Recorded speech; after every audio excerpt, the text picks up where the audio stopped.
We talk endlessly about boomers. We pick apart millennials, like they're some kind of cultural experiment. We treat Gen Z like a fascinating new species, still being classified. But there's this entire generation sitting quietly in the middle, barely mentioned, almost invisible. Generation X, born roughly between 1965 and 1980. They're your older coworkers, who never complain, your parents who seem oddly self-contained, the people who built the internet, but don't post about their breakfast. And here's what most people completely miss. Their psychology is probably the most misunderstood of any living generation, not because they're complicated, but because they were forged in a world that no longer exists. They were the first generation of latchkey kids on a massive scale. Picture this. It's 1978. You're 8 years old. You come home from school to an empty house because both of your parents are working. No smartphone. No way for anyone to check if you're okay. You let yourself in, make a snack, do your homework alone, and wait. A study published in the American Journal of Orthopsychiatry found that by 1984, roughly 7 million children between the ages of 5 and 13 were regularly unsupervised after school. That's not neglect in the way we think of it today. That's just Tuesday. And that empty house taught an entire generation something that no classroom ever could. You can't always count on someone being there, so you become someone you can count on. But here's what nobody tells you. That experience didn't just build independence. It built a very specific kind of brain. When parents did come home, there were rules. Clear ones. No softening. No processing feelings out loud. No buffer time. You stepped out of line and consequences followed immediately. Psychologists call this a high contingency environment, where actions and outcomes are directly linked without delay. Your nervous system learned to read situations fast, predict consequences in real time, and solve problems before they became crises. That's not anxiety. That's a survival skill that got rewired into competence. And then there's the cynicism question. Because Gen X gets labeled as cynical constantly, but that's not quite right. They watch their parents' generation preach stability and then rack up some of the highest divorce rates in American history through the 70s and 80s. They watched people give everything to companies that handed out pink slips without a second thought when the next wave of layoffs arrived. They were told to work hard, follow the rules, and life would reward them. Then the rules changed, right in front of them. Psychologists call this pattern defensive pessimism, a cognitive strategy where you mentally prepare for the worst outcome as a way of protecting yourself from being blindsided. But Gen X doesn't call it that. They just call it being realistic. There's a difference between someone who expects bad things to happen because they're hopeless and someone who expects bad things because that's what kept happening. One is despair, the other is data. But here's where it gets interesting. That same emotional armor shaped something unexpected: their relationship with privacy. Gen X grew up in a world where privacy was simply the default. When you messed up as a kid, maybe a handful of people knew. No phones capturing it, no viral videos, no permanent record, just some embarrassing memory that eventually faded. The idea of broadcasting your entire life to strangers doesn't feel thrilling to them. It feels genuinely risky. This isn't about not understanding technology. Gen X built the technology. It's about learning early, in a very concrete way, that the less people know about you, the safer you are. When you grow up in a high-contingency environment, visibility becomes vulnerability.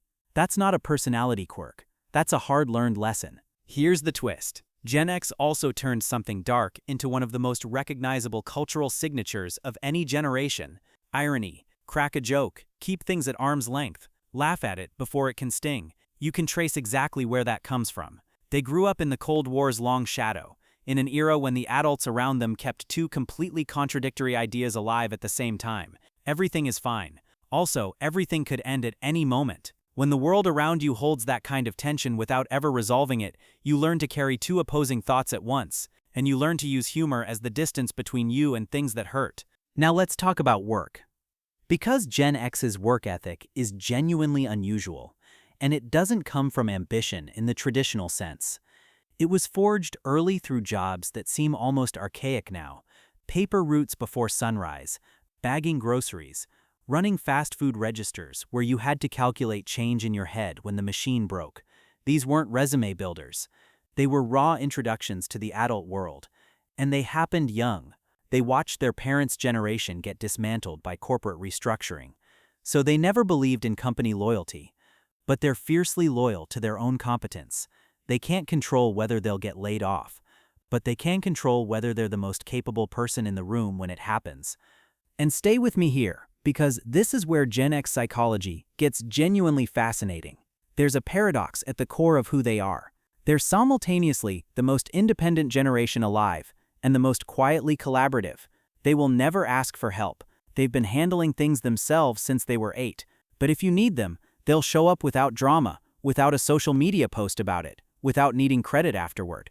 This comes from something real. When parents were absent, kids formed tight bonds out of necessity. You looked out for the kids in your neighborhood because nobody else was doing it. Many of them also raised their younger siblings, came home from school and became the responsible adult in the room before they were old enough to have a driver's license. The loyalty they developed wasn't performative, it was survival-based, which makes it the most durable kind. Let me ask you something. Have you noticed how Gen X processes information differently? Before the internet, knowledge had physical weight. You went to a library. You searched through card catalog drawers for a single book that might contain the one fact you needed. It took time. It took patience. Cognitive researchers describe this as deeper encoding, where information that requires real effort to obtain becomes more permanently integrated into memory. Gen X didn't just learn things. They earned them, and that shaped not only what they know, but how they think. There's also something that deserves more attention: impulse control. When you grow up waiting for a TV show that airs once a week, waiting for photos to come back from the developer, waiting in a line overnight for concert tickets, you develop something that feels almost foreign today: the ability to delay gratification without falling apart. Waiting didn't feel like punishment. It made the thing you were waiting for feel worth something.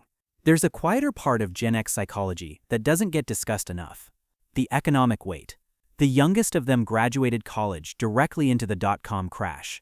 The oldest were hitting their stride when the 2008 financial crisis tore through everything, repeatedly blindsided by economic collapse they didn't cause, which is a big reason so many of them built multiple income streams. Not because entrepreneurship was romantic to them, but because they learned, through lived experience, that a single source of anything is a liability.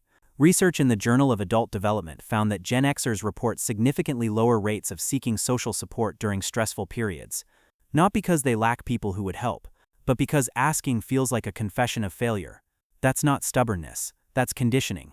And now they're watching their own kids grow up in a completely different world. Constant supervision, every moment documented, helicopter parenting as the baseline. They gave their children the attention they never had. But sometimes they worry they've given them something else too, a softness that the world doesn't reward. Because in the Gen X framework, being seen means being exposed. Protecting yourself means staying quiet and capable. That's not a flaw in their design. It's the logical output of everything they lived through. The truth is, Generation X may be the last generation that genuinely knows what it means to be alone with your thoughts, to sit with boredom and not panic, to solve a problem without searching for the answer, because the answer wasn't findable that way. They're not better than other generations, just different, shaped by a specific window in history when the old world was ending and the new one hadn't arrived yet. They were the bridge, and bridges don't get noticed. They just hold everything together, quietly, without asking anyone to acknowledge it. That might be the most Gen X thing of all, not needing the credit, just knowing the work got done. If this hit home for you, please subscribe. There's more to explore about the generations that shaped who we all became. I'll see you in the next one.